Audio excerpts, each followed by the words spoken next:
All right, everyone, we are here with the last war of the season versus GT40. Today, BG1 is going to have the Global Protect, and I'm going to be taking in Quake, Human Torch, and Captain Marvel movie. I was originally assigned Path 8, but I made a mistake and needed to bring CMM for Path 9. So I was taking Path 9 in Section 1 and Path 1 in Section 2. I do have a middle mini, and then I have 2 mini bosses, but I'm not on boss duty. So this first fight here was the error. I was going to send a Red Hulk, but it's too sketchy of a fight or too close of a fight for Red Hulk with the cold snap damage and the fury that is gained from a debuff on this node. So it's a pretty good fight for Captain Marvel. So I'm going to 1 hour boost here, not to save pots for Captain Marvel, but to save pots for Human Torch on the next node. And because of timing. But game plan here is to build a couple incinerates on yourself, and with the cold snap and the incinerates, you get to binary real quick, and then you just throw SP2 or SP3 and just try to kill them as quick as possible. So without Fury, that's a little bit harder because my binary charges fall off a lot faster. Plus you'll see here, since it's not power focus 1 like the second node, power gain is a worry. He could get to SP2 or SP3 way too quickly and easily. So I kind of bait some specials out, and that eats up my binary charges as well. So he's pretty close to 50%. Got him to throw that SP2. I'm trying to parry heavy here in hopes that I can save charges, and you'll see there I hesitated for a second and threw my heavy too late, and he threw his SP1. And that made the binary charges fall even more. So now I was a little nervous, a little worried, but I noticed that my indestructible timer over there is going to be up soon.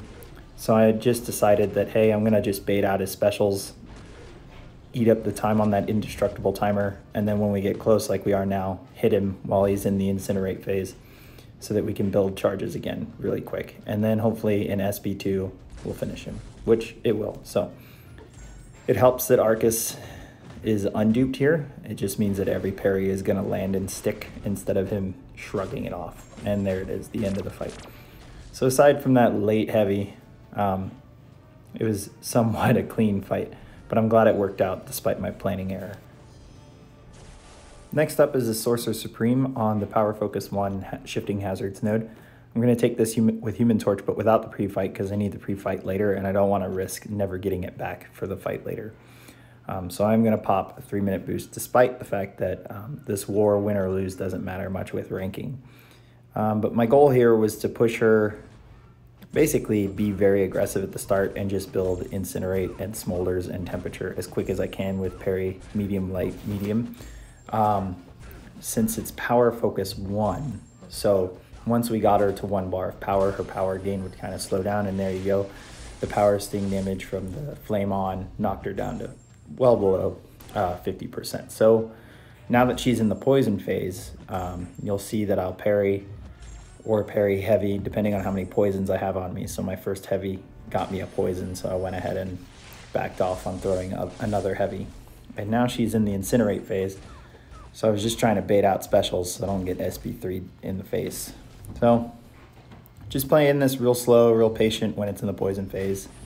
Depending on where her power is at, play it slow as well in the incinerate phase, but throwing in hits when we can. And you'll see here too, I eat up my indestructible because I was slow on another heavy again. I hesitated. So trying to bait out this special here. She finally throws it. Now we're against the wall, but we have an SB3, so we're just going to throw it in hopes that this finishes her off. And I think it puts her at 5%. Yep. So now I'm just going to hit her and let her melt. So I'm glad, despite the planning error, that everything worked out fine and that those fights went somewhat smooth. Next up is the Storm, and we're just going to Quake and Shake her. So nothing special, nothing to worry about with the node, no worries about her SB2 and it going unblockable. We are just going to straight Quake and Shake her. Animations are somewhat easy. to anticipate and see, since the lightning bolts come up with it. But not a hard fight at all. Okay, now we're gonna 6-hour boost and take this middle mini boss Manthing, section 2, and our 2 mini bosses on Boss Island with the boosts. So Manthing on Power Snack. You guys have seen me quake and bake this before. I don't need the white Magneto pre-fight, but we have one available, so I went ahead and used it, or asked for it. And like I've said many times before, this is not a difficult fight for me to quake and bake. Single hit heavies are easy to reapply heavy. During the double concussion, it's not an issue for me to just go through my rotation tapping the screen as if I'm going to parry, knowing that it's not going to land, just so that when that second concussion does fall, I'm prepared with the next hit to parry it. And we're just not triggering dexterity, so avoiding that poison, that MD. Backup recovery makes this fight a little bit longer. And Manthing does have quite the health pool, so it's gonna be just over 2 minutes, where it only takes 2.5 minutes without the white Magneto pre-fight and max boosted. So down he goes. All right, on to path 1. This first node, we have an Omega Red. I'm gonna take this with Human Torch. There wasn't a specific counter needed here. There is the benefit that Human Torch has healing reversal with his Incinerates, so we can just avoid Vigor on the node, but really the game plan is just combo when you can and spore count is low, and then when it's not, back off or heavy so that we can drop it down, and then when he gets the SP1, use that time to build space and drop spores along with bait out the special, and then go right back at it. So you're gonna see me medium, light, medium a lot. That's just so that I can keep some Incinerates on him and keep some heal reversal going. That way the Vigor doesn't overrun my attack. But yeah, it's pretty straightforward, pretty easy fight. Nothing that you specifically need a counter for. I'm not going to be throwing specials, so we're not going to be triggering Protect even though I'm max boosted. And we're just going to let the Incinerates do the damage.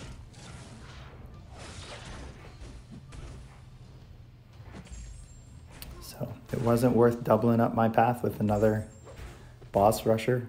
We could have, we doubled up path 2 instead. So me taking this with Human Torch helped out a lot. We're in that last 25%. So we're getting close to just finishing him off. Here comes that last hit of Vigor. It's in reverse. And down he goes. So nice and easy, no stress.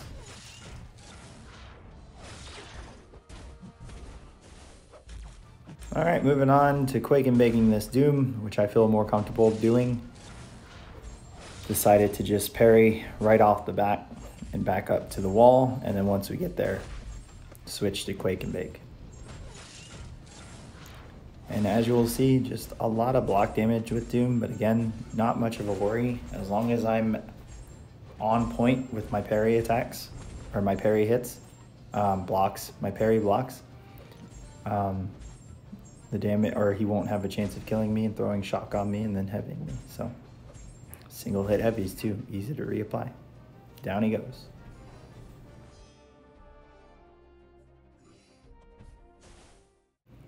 All right, so I'm taking this Jabari Panther on Rage Mini with Human Torch in the pre-fight. I'm max boosted, but I removed all attack mastery points, so there's nothing in my attack tree. Game plan here is to play her pretty stun immune, retaliate heavies when she throws it. You're gonna see me 5-hit combo, that's just to back her up. And then when she throws specials, if it's special 1, we're gonna block all of it and retaliate, stay close so that we can retaliate. If it's SP2, we're gonna try and outrange it. So the Incinerates here, you'll see some not Nova Flames place. Not sure if that's a bug or not.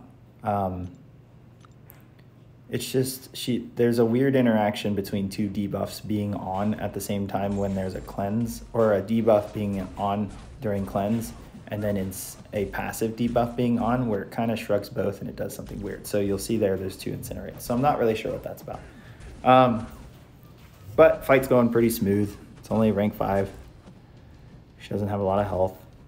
We're retaliating the heavies pretty well, keeping her backed up against the wall. When the specials come, we're baiting them out, especially SP2. We don't care to bait out SP1. If she throws it, she throws it. And you'll see just over a minute class disadvantage without attack masteries, and she went down. So it was a good matchup. All right, and so my last fight is Quake and Shake this Mysterio on Power Focus 1 Hurt Locker. A ramped Corvus can take this, probably unramped. A Cosmic Ghost Rider can take this, both pretty easily. We just did not have either one coming on the Boss Rush team, so quaking it is fine. With Power Focus 1, there is a worry about dropping the heavy and giving him SP1, but honestly, if that had happened, I would have just switched to Quake and Bake. The fact that he's immune to concussion means that I can Quake and Bake the entire time without having to worry about double concussion and her evading when I want to parry. Plus, he has a single hit heavy. So if it got too close to me dropping a heavy or too close to him getting SP1, I would have switched to Quake and Bake. But as you can see, fight went smooth. So nothing to worry about. And with that war, BG1 died once. So we missed our 6th donut, but as an alliance, we actually beat GT40 14-4. Now you'll see they only have 145 fights cleared. We didn't place 5 of our defenders, so we actually won without placing 5 defenders, which was nice. Now we didn't need to win. Winning or losing, we would have stayed in the Masters range. This puts us a little closer to top 3, so if there are any dockings, fingers crossed, there's a chance we get top 3, but judging by the past few seasons and no dockings, it isn't likely we're going to move. So wasn't the finish we wanted, but BG1 did a fantastic job this season. Only 8 deaths in 12 wars, and only one of those wars was more than 1 death. So a really, really good season. So shout out to my BG1 team. But thanks for watching all season. Go ahead and hit subscribe and follow me on Twitter. I will do a rewards video and a season finish for my KDR.